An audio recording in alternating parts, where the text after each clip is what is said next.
Dans tous leurs états, face à l'état d'insalubrité de leur lieu de travail, ils ont décidé de ne plus payer les taxes municipales. Ces commerçants veulent que la mairie assainisse les lieux. Hassanka porte leur parole au micro de Salif Sow. Aucune action positive n'a été jusque-là faite dans le sens de réhabiliter cette route 103, qui est la route principale du marché et qui est utilisée même par d'autres usagers. Par ailleurs, il y a aussi le problème des taxes, parce qu'il y a une taxation abusive qui est effectuée par la mairie locale, la mairie de Thiaroye-Gare, à l'endroit de certains acteurs du marché. Donc, par rapport à tout cela, en plus, il s'y ajoute l'insalubrité, l'insécurité. Donc, les commerçants aujourd'hui sont en mouvement d'humeur par la voie d'une baisse des rideaux temporaire pour exprimer vraiment leur mécontentement à l'endroit des autorités en interpellant l'État parce que jugeant la mairie incompétente à prendre en charge les préoccupations de ce marché. À partir du 1er, aucune taxe ne sera payée jusqu'à au moins que ces autorités nous manifestent des actions sensibles. RFM, fréquence en modulation 94.0, la radio en puissance. Un décor apocalyptique à Yara, là où l'a tout détruit sur son passage. Maisons, usines et magasins ont été envahis par la mer. Les pertes s'élèvent à plusieurs millions de nos francs. Les habitants déboussolés réclament l'érection de digues de protection. Reportage à Yara d'Abdourahmane Diallo. Yara, une mer très agitée, bonjour les dégâts. Cette dame désespérée nous fait visiter sa maison détruite par les eaux de la mer. Des usines, des maisons, toutes au bord de la mer, sont victimes de la houle. Directeur général de Soumou Industrie. Ce monsieur a perdu une partie de son usine. Il évalue les pertes. C'est du matériel d'usine, c'est des machines. Et c'est tout ça, je crois qu'il faut maintenant, à tête reposée, faire le bilan. Mais à vif comme ça, on ne peut parler que de millions. Mais combien exactement, c'est difficile à dire maintenant. Virama préconise des digues de protection pour protéger les riverains de la mer. Il appartient à l'État, puisque c'est une catastrophe qui touche quand même sa population, d'essayer de protéger sa population de cela. Je crois qu'il est bon de diriger maintenant une digue de protection depuis Bargny jusqu'à Arles. Sinon, cette partie-là va disparaître. En attendant de trouver des solutions, ces victimes acceptent ce phénomène naturel et laissent tout entre les mains de Dieu. Le bout du tunnel, c'est ce qu'entrevoient les agriculteurs de la vallée du fleuve. Ils disposent désormais de motopompes et autres tracteurs. Depuis la réception de ces matériels agricoles, l'espoir est permis puisqu'ils ont déjà aménagé 3000 hectares de terre. Matam, correspondance Ali Bandelian. C'est un véritable ouf de soulagement des riziculteurs de la région de Matam. Dans l'inquiétude depuis les ratés de la dernière campagne de contre-saison, précisément dans la zone du Bosséa, les paysans de la région commencent à réceptionner les groupes motopompes. À travers le PUDC, les autorités de la SAED parviennent ainsi à résoudre la question de l'irrigation des terres. À la faveur de plus de 3000 hectares de nouveaux aménagements composés de pives et de casiers, la SAED revoit ses ambitions à la hausse. Paul Marifay est le chef de la délégation de Matam. Les objectifs ont été revus à la hausse. Consécutivement, au processus d'aménagement qui a consacré 3000 hectares de nouveaux périmètres dans la région de Matam. Consécutivement aussi aux importants efforts déployés par l'État en matière d'équipement agricole, des groupes motopompes, mais aussi je veux parler surtout des tracteurs dont on l'eau encore est arrivé récemment au niveau de la région. Je pense que tous ces facteurs et aussi un aspect assez important, une enveloppe assez importante à dégager la CNCAS autour des autorisations qui tournent autour presque d'1 milliard. C'est la première fois au niveau de la région pour accompagner tout ce processus. Mais je pense que le lot de 40 groupes motopompes de marque verte déjà arrivé, vraiment va essayer de régler Dans les périmètres, tout comme au niveau des casiers agricoles, les paysans s'activent autour des semi-directs et des repiquages. Seulement, avec le déficit pluviométrique encore cette année, les riziculteurs de Matam redoutent bien de subir les conséquences de la baisse du niveau du plan d'eau du fleuve Sénégal dans les semaines à venir. Matam, Ali Bandelian, RFM.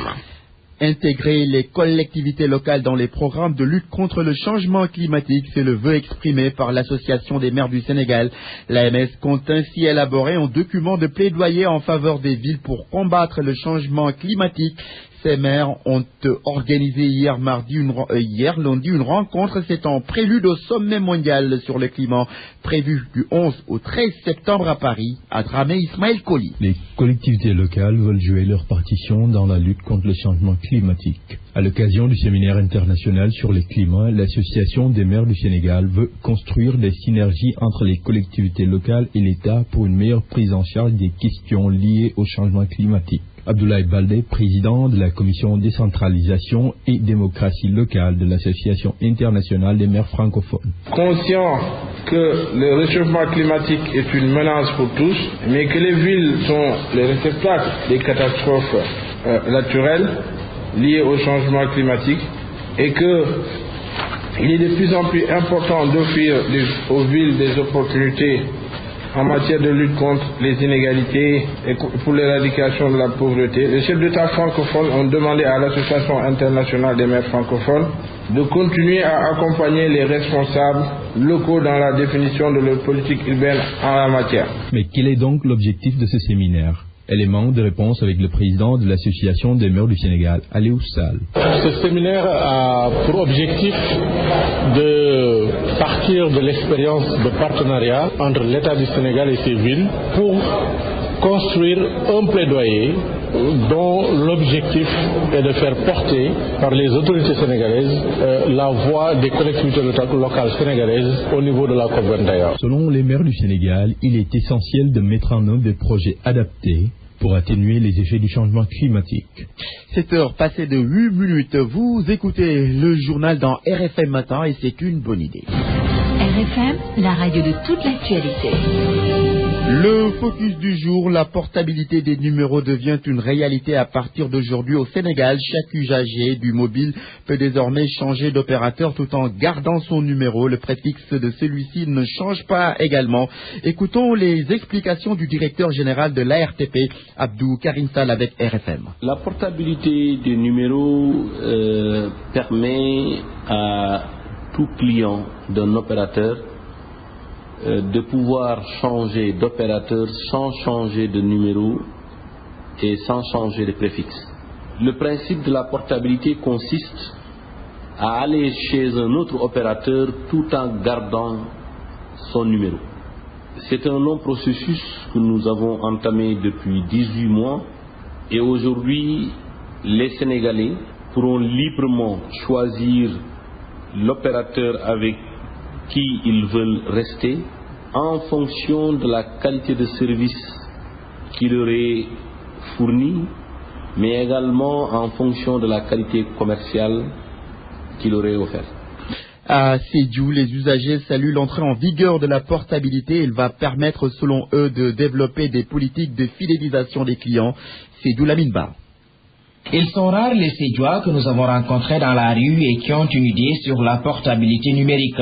Mais après de multiples tentatives, nous trouvons enfin quelqu'un qui en sait un peu plus que les autres. Tu peux changer d'opérateur, mais tu conserves ton numéro. Tu n'as pas besoin à chaque fois, par exemple, si tu as un seul portable, de sortir la puce à chaque fois, de faire entrer une autre. Aminata Sall, c'est son nom, et est d'avis que l'entrée en vigueur de la portabilité numérique est bénéfique. Bon, c'est assez bénéfique pour les populations, puisque ça va obliger les opérateurs de faire des efforts. Mais de quelle manière les opérateurs vont-ils être amenés à faire des efforts, comme le pense Aminata, Lamine, expert en informatique, croit avoir la réponse. Maintenant, s'il y a problème avec un opérateur, on aura le choix de changer d'opérateur et de choisir un autre qui a une qualité de service bien meilleure, quoi. Ce sera selon lui une manière aussi pour les opérateurs de démocratiser la distribution du réseau sur toute l'étendue du territoire national sous peine de disparaître. Il y a certaines parties du territoire qui vraiment on a des problèmes pour avoir disons même le réseau de certains opérateurs. Donc avec cette solution, cela va le pousser vraiment à aller un peu à l'intérieur. Donc disons un peu démocratiser la télécommunication en quelque sorte. Autant d'avantages qui poussent notre première interlocutrice à penser que notre pays a tardé à adopter la mesure. On est vraiment en retard pour appliquer ce système parce que dans les pays développés où la concurrence est rude, ça fait longtemps qu'ils ont adopté cette méthode. Et le Sénégal aurait dû le faire depuis longtemps. À Sédhiou, l'entrée en vigueur de la portabilité numérique est bien attendue par les utilisateurs qui espèrent désormais avoir un service de qualité. Lamine Ba, Sédhiou, Radio Futur Média. Alors, quelles conséquences sur les opérateurs de téléphonie? Ils vont devoir augmenter leurs dépenses pour bien prendre en compte la portabilité. C'est l'avis de Mohamed Tidiansek, expert en TIC. C'est plutôt les utilisateurs de la téléphonie qui vont en tirer profit. Selon lui, cet enseignant à l'université espère que cela va marcher au Sénégal. À Ouakam. La portabilité, terrain glissant de la téléphonie, un numéro pour plusieurs opérateurs. Une innovation profitable aux utilisateurs selon Mohamed Tidiansek, expert en TIC. Comme vous le savez, c'est que les opérateurs, ils ont des bases de données où ils gèrent l'ensemble de leurs abonnés et ces abonnés sont caractérisés par les numéros de téléphone. Et donc, si on mélange en gros tout, c'est-à-dire n'importe quel numéro qui a déjà été attribué ou qui a été attribué par un opérateur peut du jour au lendemain se retrouver dans la base de données d'un autre opérateur, mais comme tout système d'information organisé, tout ça doit être réorganisé. Et pour cela, les opérateurs doivent requinquer leurs investissements, souligne ce professeur d'université. Chaque opérateur devra naturellement faire des investissements en études et peut-être même en logiciel pour s'adapter à cette nouvelle donne. Donc c'est des coûts. Les débuts de la portabilité risquent d'être difficiles selon le consultant en management, même s'il espère une amélioration après. S'il y a des dysfonctionnements ou des retards, ce sera juste dans le processus de migration, dans l'offre de migration et dans les procédures qui seront mises en place. L'ARTP a mis en place un processus que j'espère totalement cadré. La portabilité, une première au Sénégal que beaucoup d'usagers n'ont pas compris. Mohamed Tidiansek espère que les opérateurs vont prendre les mesures idoines pour que la portabilité soit un succès au Sénégal. RFI Sport. 7h13, nous ouvrons la page des sports de ce journal. Bonjour Youssouf Boyan. Bonjour Ismaël Kamara et bonjour à tous. Football, c'est fini le mercato estival. Le marché des transferts clôturé hier à minuit. Quelques joueurs sénégalais ont bougé. Le plus en vue, Papi Misson Djilabodji, qui rejoint Chelsea en Angleterre pour 4 ans, environ 2,6 milliards de francs CFA.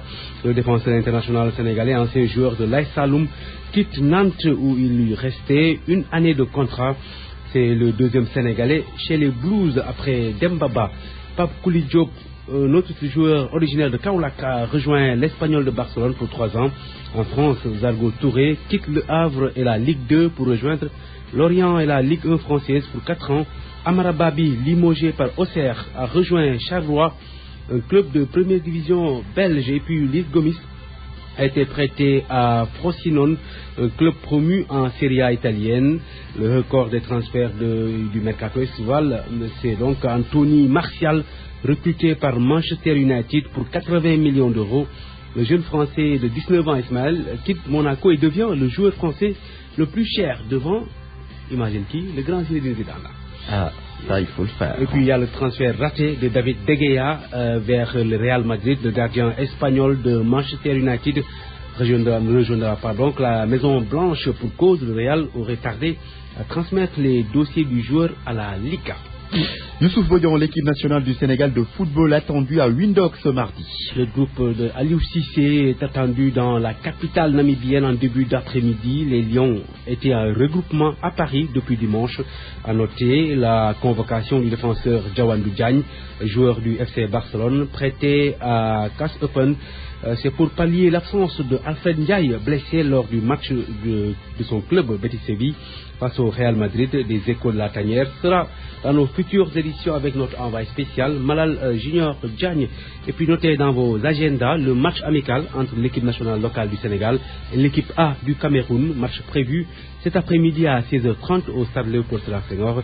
Le Cameroun se prépare à Dakar en vue de son match contre la Gambie. Lors donc de la prochaine journée des éliminatoires de la CAN 2017, l'équipe locale du Sénégal prépare son match contre la Guinée en octobre, éliminatoire du CHAN Rwanda 2016. Nous allons changer de discipline et parler du basketball autrement. Ouf, enfin, les Lions sont rentrés au bercail. Après une 4e place à l'Afro-Basket en Tunisie, la bande à Malendo a quitté Tunis avec des heures de retard à cause d'une réservation qui ne s'est pas faite à temps. À cela s'ajoute le retard du paiement de leur prime. Conséquence de ces problèmes d'organisation, Antoine Mendy a décidé de ne plus revenir en sélection. Je vous propose d'écouter un de les membres de la tanière. Aujourd'hui, en tant que joueur, la manière dont moi j'ai été traité, je ne reporterai plus jamais le maillot national à cause de ces conditions. La situation a été compliquée depuis le départ. Depuis que nous sommes arrivés en regroupement, toutes les promesses, aucune n'a été tenue. La chance que nous avons, c'est qu'on avait un groupe soudé qui avait pour un seul objectif, remporter le titre continental. Nous n'avons rien dit à personne, nous avons continué notre route, malgré plein de choses, plein de petites choses. Depuis que nous avons quitté Dakar, nous aurons dû toucher la prime de participation, nous n'avons rien touché depuis que nous sommes ici. Malgré le bonheur immense que m'apporte le maillot du Sénégal, la manière dont je me suis battu ces 10 derniers jours pour remporter le titre, et je l'ai fait pour moi, je l'ai fait pour ma famille. N'importe quelle somme d'argent, n'importe quel cadeau ne pourront pas me payer ce que moi j'ai vécu ces 10 derniers jours. La page est définitivement tournée. Antoine Mendy donc, qui avait aussi quitté la sélection, c'était en 2011 pour revenir quelques années plus tard. Maintenant il dit que c'est définitif, il reviendra. On pincement au cœur, Youssouf Boyan, des difficultés que les Lionnes du basketball ne veulent pas vivre à Brazzaville. Où elle participe aux Jeux africains, mais aussi à l'Afro-Basket au Cameroun.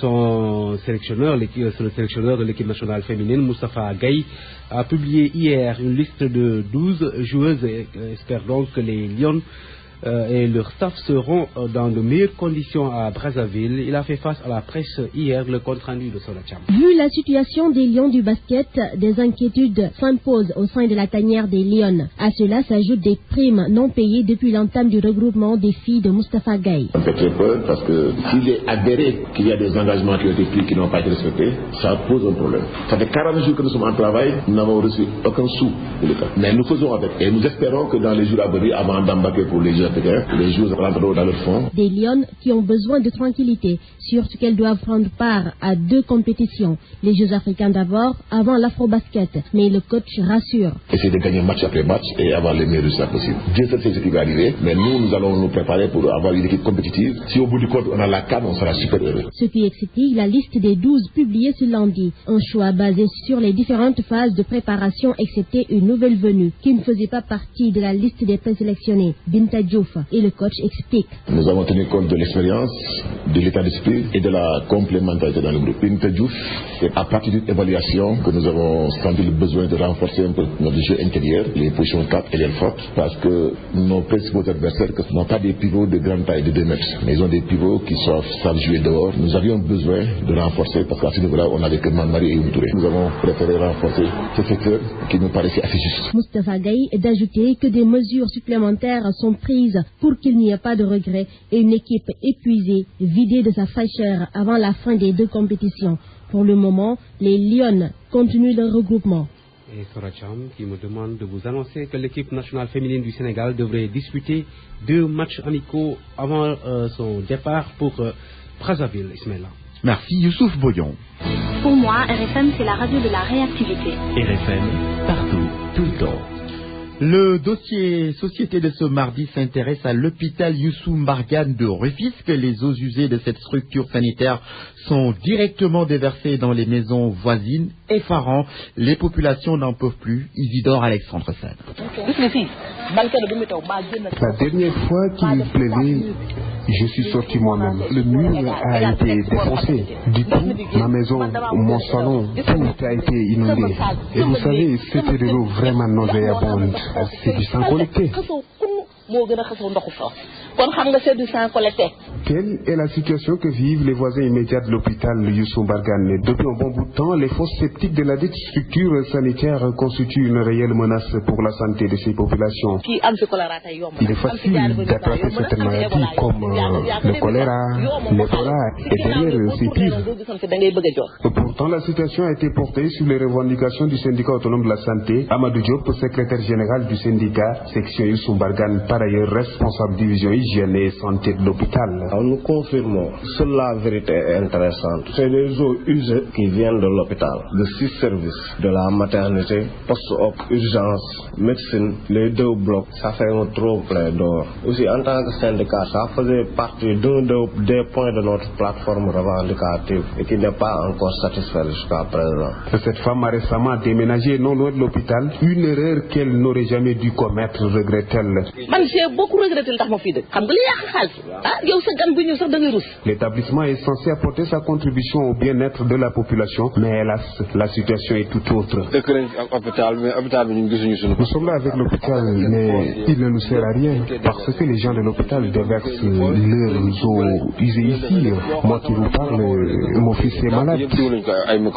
L'hôpital Youssou Mbargane se situe à quelques encablures d'un canal d'évacuation des eaux usées pluviales, un canal presque inutile. L'eau qui y est déversée stagne. La couleur verdâtrée parasitée du liquide édifie sur le danger auquel les populations sont exposées.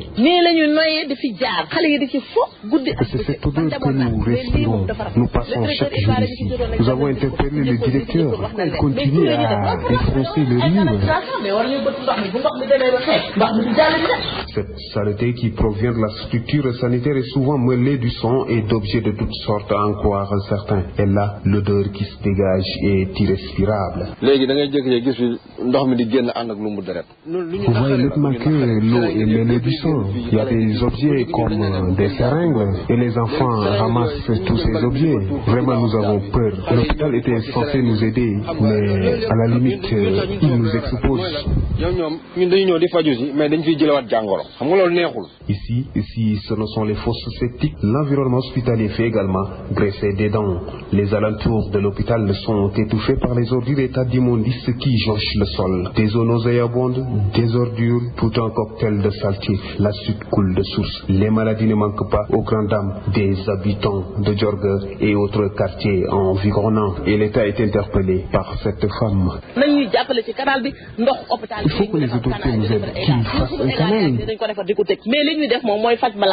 Il y a cela quelques jours, le syndicat autonome de la santé section Youssou Mbargane avait tenu un sit-in pour dénoncer la gestion de la structure par la direction. Aujourd'hui, c'est au tour des populations de monter au créneau pour décrier l'insalubrité. Autant dire que l'hôpital a besoin d'un médecin et pourquoi pas d'un généraliste. Isidore Alexandre Selrufusque, RFM.